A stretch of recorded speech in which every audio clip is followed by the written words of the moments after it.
नमस्कार दोस्तों, आप सबों का स्वागत है। बिहार बोर्ड मैट्रिक परीक्षा तो 2 नंबर से ही प्रश्न बताएंगे, आपको ऑब्जेक्टिव अपने आप याद होगा। यानी कि ऑब्जेक्टिव हम सामने रखेंगे और बताएंगे आपको 2 नंबर प्रश्न। तो दोस्तों चलते हैं प्रश्न की ओर। तो पहला प्रश्न आप स्क्रीन पर देख रहे हैं कि झारखंड राज्य का स्थापना दिवस है। झारखंड राज्य का स्थापना दिवस है। तो दोस्तों देखिए किस तरह का प्रश्न पूछा जाता है।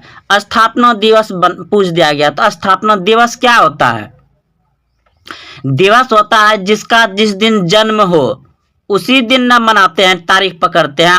दोस्तों अगर आपको उसका पूरा जानकारी रहेगा ना, तो आप कोई भी प्रश्न को अच्छे से हल कर सकते हैं। तो झारखंड राज्य का स्थापना दिवस मनाया जाता है। आपके सामने ऑप्शन दिया गया है 4। अगर आप लोग पहले से पता है तो कमेंट करेंगे। ऑप्शन ए दिया है 15 दिसंबर, ऑप्शन बी दिया गया है 15 नवंबर, ऑप्शन सी दिया गया है 15 जनवरी, ऑप्शन डी दिया गया है 15 अक्टूबर। तो इस प्रश्न का उत्तर हो जाएगा आपका ऑप्शन नंबर बी, बिल्कुल सही है। अब दोस्तों इसका पूरा व्याख्या समझते हैं। देखिएगा व्याख्या, देखिएगा दोस्तों आपका मियाज खुश हो जाएगा। तो देखिए 15 नवंबर 2000 को बिहार का विभाजन करके नया 28वां राज्य के रूप में झारखंड का गठन हुआ। तो दोस्तों इसे बिहार से ही अलग किया। किसको? झारखंड को। कब किया? 15 नवंबर 2000 को। तो झारखंड राज्य कब बना? 15 नवंबर 2000 को झारखंड राज्य बना या झारखंड की स्थापना हुई। अब दोस्तों पूछ दिया जाए कि झारखंड किस राज्य से अलग हुआ, तो बिहार राज्य से अलग हुआ। समझ गए दोस्तों। वैसे दोस्तों बिहार राज्य से तो बहुत अलग, पश्चिम बंगाल अलग हुआ, उड़ीसा 1936 में अलग हुआ था, और 1912 में पश्चिम बंगाल अलग हुआ था। तो बिहार बहुत बड़ा था, धीरे धीरे ये अलग होते रहा। तो चलिए इसका आगे समझते हैं। इसलिए प्रत्येक वर्ष 15 नवंबर को झारखंड राज्य का स्थापना दिवस मनाया जाता है। झारखंड की राजधानी कहाँ है? रांची। झारखंड की राजधानी कहाँ है? रांची है। तो दोस्तों आप लोग समझ गए होंगे कि बिहार राज्य से 15 नवंबर 2000 को बिहार का विभाजन करके नए 28वां राज्य पूछ दिया जाएगा। 28वां राज्य कौन सा है? तो झारखंड है। तो राज्य के रूप में झारखंड का गठन हुआ। इसलिए प्रत्येक वर्ष 15 नवंबर को झारखंड राज्य का स्थापना दिवस मनाया जाता है। झारखंड की राजधानी रांची है। तो दोस्तों आप लोग अच्छे समझ गए होंगे। अगर झारखंड पे लिखने के लिए कहेगा 2 नंबर में, तो आराम से लिख सकते हैं। अब अगला प्रश्न है। प्रश्न है किस गवर्नर जनरल के कार्यकाल में सती प्रथा का अंत हुआ? सती प्रथा क्या होता है दोस्तों, आप लोग समझते होंगे, नहीं जानते हैं तो सुनिए। सती प्रथा वह होता है जिसका कि अभी नई या पुराना शादीशुदा यानी कि एक कपल यानी कि पति पत्नी, तो पति पत्नी में से अगर पति का, मान लीजिए एक किसी का नई नवेली शादी हुआ और 1-1.5 महीना या 1 साल के बाद किसी कारण उसका पति का डेथ हो गया, तो उसका जो पत्नी है ना, उसके साथ जिंदा जला दिया करता था। उसके ऊपर बैठा करके, नहीं कि जो उस पे साध करके जलाता है ना, इस पे बैठा करके जिंदा जलाया करता था। तो ये था सती प्रथा। तो सती प्रथा को कब अंत किया, यानी कि कब अंत किया है तो जानबे करेंगे, लेकिन किसने किया? तो इस प्रश्न का उत्तर हो जाएगा आपका ऑप्शन नंबर डी, बिल्कुल सही है, विलियम वेटिंग ने। अगला देखिए, अब इसका पूरा अच्छा से व्याख्या को समझते हैं। देखिए राजा राम मोहन राय के सहयोग से लॉर्ड वेटिंग ने 1829 ईस्वी में सती प्रथा को समाप्त कर दिया।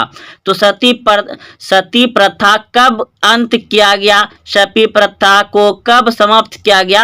तो 1829 में। याद रखिएगा, सती प्रथा को कब अंत किया गया, सती प्रथा कब बंद किया गया? 1829 में। सती प्रथा आप लोग समझ गए कि अगर कोई व्यक्ति अगर डेथ कर जाता था यानी कि मर जाता था तो उसका पत्नी को जिंदा उसके साथ जला दिया जाता था, चाहे नए रहे या पुराने रहे। तो दोस्तों आप लोग समझ गए। तो इसको 1829 ईस्वी में समाप्त किया। किसके सहयोग से? राजा राम मोहन राय के सहयोग से लॉर्ड वेटिंग ने 1829 ईस्वी में सती प्रथा को समाप्त कर दिया। उसने इस कुप्रथा के खिलाफ कानून बनाकर दिसंबर 1829 ईस्वी में धारा 17 के द्वारा विधवाओं को के सती होने का अवैध घोषित किया। यानी कि जो विधवा हुआ उस मतलब जो विधवाओं को सती होने का अवैध किया। तो दोस्तों आप लोग अच्छे से समझ गए होंगे। हो सके तो इसे भी उतार लीजिए, ये बहुत ही इंपॉर्टेंट है और ये बिहार बोर्ड मैट्रिक परीक्षा में बहुत बार पूछा गया है। तो दोस्तों इसमें एक प्रश्न में 3-4 प्रश्न आप लोग सीख रहे हैं। लाइक करें वीडियो को और अपने दोस्तों में शेयर करें।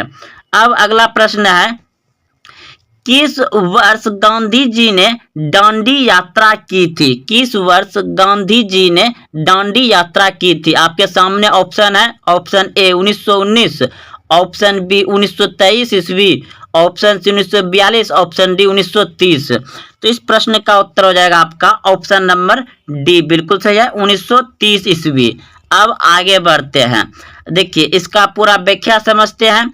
राष्ट्रपिता महात्मा गांधी ने अपनी ऐतिहासिक दांडी यात्रा 12 मार्च 1930 को साबरमती आश्रम से प्रारंभ की थी और 6 अप्रैल 1930 को दांडी नामक स्थान पर नमक बनाकर तत्कालीन नमक कानून को भंग कर दिया। दोस्तों ये अंग्रेजों के द्वारा कोई कानून मतलब होगा और उस कानून को तोड़ने के लिए महात्मा गांधी ने साबरमती आश्रम से दांडी मार्च शुरू किया। और कब क्या था? 12 मार्च 1930 को साबरमती आश्रम से प्रारंभ की और 6 अप्रैल 1930 को वह दांडी नामक स्थान पर पहुंच जाता है और वहां नमक बना करके तत्कालीन नमक कानून को भंग कर देता है। तो आप इसे भी अच्छे से उतार लीजिए, कॉपी में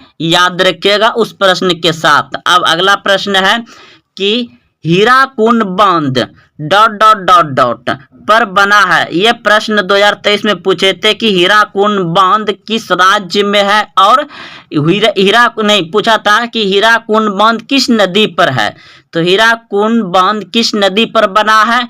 तो महान नदी पर बना है। ऑप्शन नंबर 20 सही हो जाएगा। ऑप्शन नंबर 20 सही हो जाएगा। कुछ भी पूछ सकता है दोस्तों, एक प्रश्न में 2-3 प्रश्न हम बता रहे हैं, 4 प्रश्न बता रहे हैं।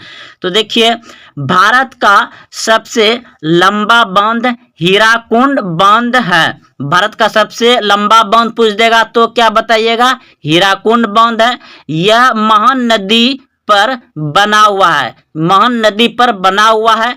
हीराकुंड बांध किस राज्य में है? उड़ीसा राज्य में स्थित है। तो दोस्तों आप लोग कितना प्रश्न जान गए इसमें। देखिए हीराकुंड बांध किस राज्य में है? उड़ीसा राज्य में है। हीराकुंड बांध किस नदी पर बना हुआ है? महान नदी पर बना हुआ है। भारत का सबसे लंबा बांध हीराकुंड बांध। तो दोस्तों एक प्रश्न में 3-4 प्रश्न आप सीख रहे हैं। तो दोस्तों इसको अच्छे से याद रखें, इसी से प्रश्न पूछा जाएगा ऐसे ही। तो अगला प्रश्न आप देख रहे हैं कि निम्नलिखित बांधों में सबसे अधिक लंबा बांध कौन सा है? निम्नलिखित बांधों में सबसे लंबा बांध कौन सा है?